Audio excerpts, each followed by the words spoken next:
actually just been getting into this year with Monterey Aquarium. It's become a social issue on their agenda. So we know it's about 70% of water, trillions of gallons, and so forth. But the number here is there's 14 billion pounds of garbage dumped into the ocean every year. So that's a lot. It's unbelievable. So that's where this all started. I'm going to go through what happens with all that. So it all runs off from the land mostly. So it doesn't just get dumped in the ocean. It actually goes down rivers and so forth. Almost all the stuff floating in the ocean is some form of plastic. And it kills something on the order of 100,000 mammals and sea turtles and millions of seabirds every year. So we're talking about some real damage. But that's not how it always ends. Here's another part of this problem, and I think you guys have heard about these gyres, where the plastic collects. So there's several of them, but these are the two big ones here. And what happens is these currents, so there's this California current, the North Pacific, the Kuroshio, and whatnot, and they create these little swirl pool areas. And so in fact I was talking to somebody at lunch about this, and now there's birds actually creating colonies on here, and there's plants and trees growing, so there's actually these floating islands. So they're not small, quite big. But the impact is everywhere. So this is the underside of some stuff. This is Indonesia. I mean, you can't even see the water. This is bags floating around that look like jellyfish and so forth. Animals. The bags in particular are pretty bad. We've seen a lot of this with turtles. So, see that? Okay. So what happens is the turtles see them as jellyfish, which is their natural food. And so there's a lot of turtles killed just by eating them, thinking that they're getting their food. So that's pretty sad. Some other details on these. There's a lot of different kinds of plastics, but there's some real dominant ones, like the plastics that are used in plastic bottles and so forth. But here's the thing, the shortest period for these things to degrade is 450 years. So it's going to be around for a long time unless we go get them. 90% of it is these bottles that aren't recycled. So it's polyethylene peat or PET or peat is the problem that will never biodegrade. So they just do not degrade. And it's biodegrade, by the way. The sun can't break them down. Styrofoam, same thing. Won't degrade. So it's going to be there forever, unless you can do something about it. Then the other side of this is the entanglement, the swallowing. I talked to you about turtles. So this is not uncommon, but this is the kind of thing, that I've been learning about and so forth. We had a big thing happen in California. A whale came into local waters, and a bunch of divers had to go out and cut off all the stuff trapped in its tail. This is the inside of a bird. It got broken open. You can see all the plastics it ate. So they got, here's the number you're talking about. It's unbelievable what this is doing to the environment. Don't look so sad. So sunlight will eventually break down some of them. Okay, reducing them to smaller and smaller pieces. They never go away still though. And so here's the numbers here in terms of pounds and again and whatnot. But 70% of it eventually sinks to the bottom. So the majority of it actually goes to a place where we're not really having animals eat it and so forth. The turtles aren't going to go to 6,000 meters and that kind of thing. But what happens with the sunlight, breaking this down into smaller and smaller pieces, is we call microplastics. And that's what I'm focusing on. So these are pieces of plastic that are less than a millimeter. So here's a microplastic on a US penny. You can see these little black dots. So this is made up from all these things that are breaking down and whatnot. And some of them are actually purposely made that way. So toothpaste and face scrubs, makeup type things, frequently have these plastics in there. It's put in on purpose, and then it goes down the sink and makes it out to the ocean. So, and the toxic chemicals will attach to them. And so then they get into the food chain and they're eating plankton. And of course, you know the story about it moving up the food chain. So now, I've been doing tests, finding fish skin, crab gills, gut content. So we're seeing a lot of plastic getting into the fish. there's the polyethylene stuff I was talking about, these tubes of different things you can get. So if you look here, some stuff is made out of biodegradable stuff. So apricot shells is used for the scrub. It's polyethylene microbeads and cocoa beans. So you should read the labels on these things and try and use something that will actually biodegrade. So getting into some of the numbers, 55% of the species sampled in Indonesia contain human-derived debris. 28% of the fish sample contain the full of debris. 25% of the individuals in the U.S. are affected, right? So we've got oysters, anchovies, striped bass, and it's a growing problem. So what we're trying to work on now is find the sources and how to deal with this. So now I'm going to get into the science and the technology side. Quit depressing you. Okay, so what you do, this is where we started. So you were here, and the scientists asked questions. I made up some here. But what plastics are in the ocean and are they harmful? Just because it's plastic in the ocean doesn't mean it's going to be actually damaging to you, so we need to understand that. But where are they coming from also? Can we stem the source? So we want to trace the plastics back based on the chemical content of them, find out which manufacturers are making them, and who is using that particular brand. Then you put a hypothesis through. So are they harmful to people? Probably. And it's certainly a mess, as we saw. This is where the engineers really start to come in. So we want to get some fresh samples and age them and go through the process of decomposing them and then create a library of these decomposed plastics, because brand new will not look like it is when it's all degraded. The chemical plasticizers that make them softer or shiny and so forth are gone, things like that. So, and this is what I'm going to talk about, is Ramon. So, and right now, this is where I'm at, sampling and processing for the scientists. And this is where the engineers really start to come into the picture. So if you become a researcher at an institute like myself, or an aquarium, or universities who are interested in these kinds of things, there's lots of opportunities. So the purpose of this talk is actually to say, don't just think about robots and engineering. You can go into a biology lab and do a lot of engineering in the ocean. In fact, that's what this is. So, but why Ramon? Well, first off, it's a well-developed technology. It's optimized hardware already. The lasers are very reliable. Spectrometers, cameras, and the probes and optics are available. So a lot of them are used in bioprocess environments and whatnot. So it's actually ideal for these kinds of things, looking at particulates and whatnot. And it's expanding. So particularly in the biology area, there's a lot of expansion in this. So I'm trying to apply it to this biology and microplastic problem. So why did I pick Ramon? So this is the advantages of Ramon spectroscopy.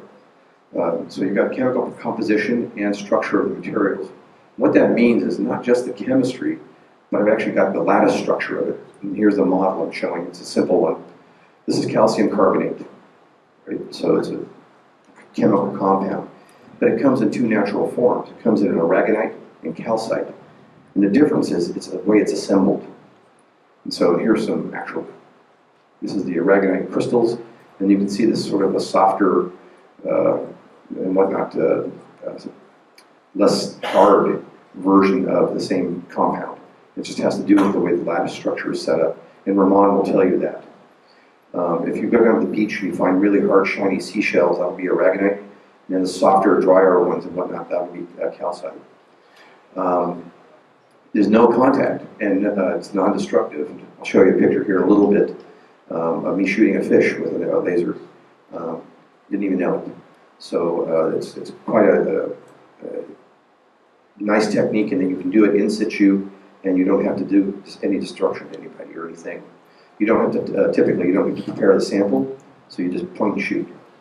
And matter of fact, in Hawaii, there's some guys who do it terrestrially, and they're doing it across the courtyard of the University of Hawaii, and they have a TNT essentially inside a brown Nalgene bottle, and they shoot through the brown Nalgene and get the Ramon signature from inside by focusing correctly. So it's a very, very powerful technique. You can choose the size of sample you want to work on. I could go across this and find the transition zones between aragonite and calcite, for example. You can shoot through containers, so if you've got samples in a glass jar, you can work through that. It's very sensitive to small changes in material structure, like I was saying. You can analyze samples in the water, so that works really well. I have never had a material yet that I found it didn't work on, but I guess there are some. But it also, you can get quantitative as well as qualitative data. So for one system to do all that is pretty powerful. I've actually used the Ramon systems in the past. I've been doing this for about 15 years. If I know something like temperature, and I know the methane chemistry of the water, I can calculate pH. So the sensor is very, very broad use. Can replace a lot of other sensors. So how does it work? Okay, so what it is, it's a vibrational spectroscopy. So there's several kinds of things that happen if you hit something with a laser. And so there's some of it's absorbed, and that's usually turns into fluorescence. There's Rayleigh scattering, and that's basically a reflection. There's Stokes, Ramon scattering, and anti-Stokes. We use anti-Stokes. But it's a very weak signal, I will tell you this. About 1 in a million photons is returned as part of a Ramon signal. So it's not very efficient in that sense, but a laser beam puts out a lot of photons too, so I'm not too worried about it. And then the fluorescence is the enemy of Ramon. So this fast part here comes into play later on, and I'll tell you what I'm doing about that. So here's how it really works. I take my laser, hit my molecules, they vibrate, they send some light back. The Rayleigh scattering is the reflection, the original color of light that I used. So I filter that out, and then I get the Ramon scattering that comes through. It goes through a diffraction grating, and it's detected. So this is the Rayleigh scattering, so that's the laser frequency. I ignore that, I just filter it right out, right here. So I actually don't get that spike. But how are these generated? Right, so I've got these vibrational peaks. So I'll just use a water molecule for you. So if I hit something with a laser, right, and I get it shaking, then I get a wave shift back. And what that is that we call it a wave shift number. It's actually an inversion. But you have these 3 modes in a water molecule. So the first mode is when both are going together, going in and out like this. So the hydrogen molecules are vibrating in and out. Then there's the one where they're going against each other, so they're going opposite. And then there's the last one, which is the side-to-side vibration. So all of these produce a peak. They all give you a different wave shift back. So here, right, you can see this is a hydrate, and this is aqueous water. You can see how it shifts when I take a good look at it. So, and I've done a lot of work with hydrates for whoever was talking about that. So, but each mode is different. And so, and this is a very simple molecule. If you get into bigger, more complex things like plastics, you get tons and tons of more peaks. And you can do this on solid, liquids, gases. It doesn't really matter. And you get this direct quantitative measurement. So now, what we do is we focus on one side. So I eliminate the Stokes lines. We do the diffraction grating, just look at the anti-Stokes. And that's because it's easier. We don't need both sides. You get the same reflection on both sides. The other thing I should tell you is it doesn't matter what light frequency you use. The frequencies of where everything vibrates will always be the same. So where they're located in a wave shift number will always be the same. So this is what the device looks like that I built. There was a Doris 1 before this. This is the one that I'm using right now. So the laser's up here, power supply, spectrometer, and the CCD camera. So this is 4,000 meter rated housing. You can see the dimensions here. It's quite heavy. It does use a bit of power, but not terrible. But this could replace a lot of sensors on a lot of vehicles. We take it out in the ROV quite a lot, and it does all kinds of things. And I'll show you that in a second. But why am I using a green laser, the 532? And so we call it the green lantern, but but not that one. So the reason we want to do that, you look at commonly available lasers, so we're not having something custom made. And 532 is frequency double diag, and that's right where we want to be. The reason we want to be there is two different reasons. The absorption in seawater, if you look, red lasers don't go very far, and green can go really far, right? And then this other graph here is showing the amount of frequency and energy going into the sample. And the problem here is with the higher energy, the fluorescence goes up. So the trade space that I'm working in is what is off-the-shelf available lasers versus absorption, so in the ocean, versus the fluorescence, right? And then, of course, cost is always in there, too. So you want to, when you do these kinds of things, you want to trade them off as an engineer and decide how you're going to do these things. So how do I deal with fluorescence? There's several things you can do. This is the way we're doing it right now. So this big curve here is the fluorescence, and that's the spikes on top of it. This was quite nice. It's easy to do the math and remove that. Sometimes the spikes are very small compared to the fluorescence, and then you can't use the mathematical techniques. But here I've removed the fluorescence, and you get a nice flat line. Everything's lined up, and I can take this fingerprint and tell you what it is. This happens to be polystyrene. And so there's a lot of techniques you can do mathematically to correct and then get your answers.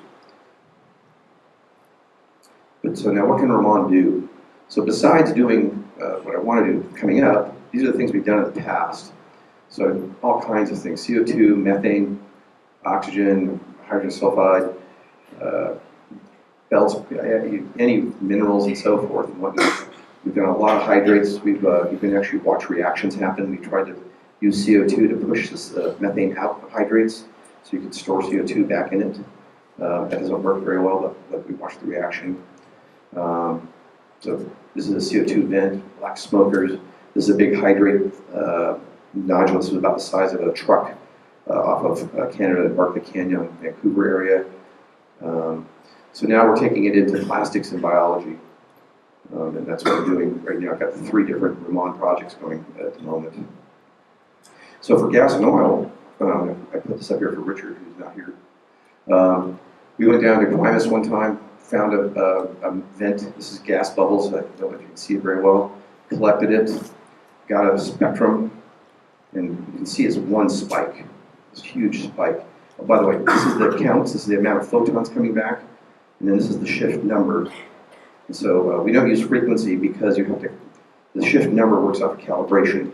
So you don't want to change, you don't want to use frequency, you want to use a wave shift number for accuracy purposes. So what this tells me is that this is biogenic. So this gas is coming out from bacteria below the surface. It's not oil. So this, if it were oil, there'd be other hydrocarbons here, like propane, butane, and so forth. So this is a purely biogenic source of bacteria creating that gas. This is doing some work at hydrothermal vents. So people, this is for mining purposes, seeing what's coming out. A lot of people are looking for valuable minerals like copper, gold, and so forth. So we can do that kind of work. I also just like, it's one of my favorite pictures of using a remote. As promised, you can shoot a fish and won't kill it. This was at 1,000 meters, and this is beta carotene. So I'm actually seeing the color. What causes the fish to be orange is what I'm picking up here, and that's beta carotene. We've done blood work, oxygen content on sharks and other fish and so forth. So it's a very, very versatile tool. So now, what about plastics? Here you can see there's 3 different polymers. You can see you get the different lines, and you can see these very subtle shifts, right? So this can tell you a lot. These are probably all pretty much the same underlying chemistry with some doping units to make them a little bit different. So maybe they're all, I don't know what they are, but we look it up in some chemical analytics once we start our samples. But you can see how it can pick out these very small differences, and it's a very, very sensitive instrument. So it's a lot of fun to use this, and I'm a big believer that optics can be used in the ocean for a lot of things. We really underestimate what you can do with optical instruments. So we've got it out there. So now, building this library for an open source library for plastics in degraded states and so forth, looking at fish gut contents and determining the sources. I've got to do some work on new DORIS to reduce the fluorescence. Some of the times it kills all the signal. One of the ways I was looking at doing this was a liquid core fiber, so you suck your samples into the fiber here. But we've abandoned that for now. The alignment issues and repeatability are not there yet. So it's a very difficult process to do. We are using investigating laser power, so I've gone from 100 milliwatt laser to a 10 watt laser. And now that laser is going to what's called DORIS 3, and we're actively Q switching and triggering it with the camera. The idea here is to increase the signal to noise ratio. So essentially, Ramon, as I said earlier, is a very fast process. So it's femtosecond to nanosecond type timing, and fluorescence is generally millisecond. So I can literally take a shot, get the Ramon signature, and turn it off before the fluorescence builds. So we're doing about 10,000 shots a second, keeping the fluorescence out. So I've already seen about a 16 times increase in sensitivity. Theoretically, I should be somewhere around 27 times, maybe 29. So we're only about halfway there. But so what I was saying is, for you guys, is the robots are a ton of fun. I use this on robots. I've had other people imitate it now. The Chinese, my student, a PhD student who's in China, he's now got one. He's doing a ton of work with this on their vehicles. So the engineering that you're doing in robotics and mechatronics and so forth is not just going to limit you. It's not going to hold you back in your careers and so forth. There's a whole spin in this business of doing other things. And so I'm actually going to build one of these for the Navy, and I think it's going to be on a vehicle also. So it'll be able to see and sniff the water for pollutants. So anyway, this is some chemistry humor. So if there's any questions.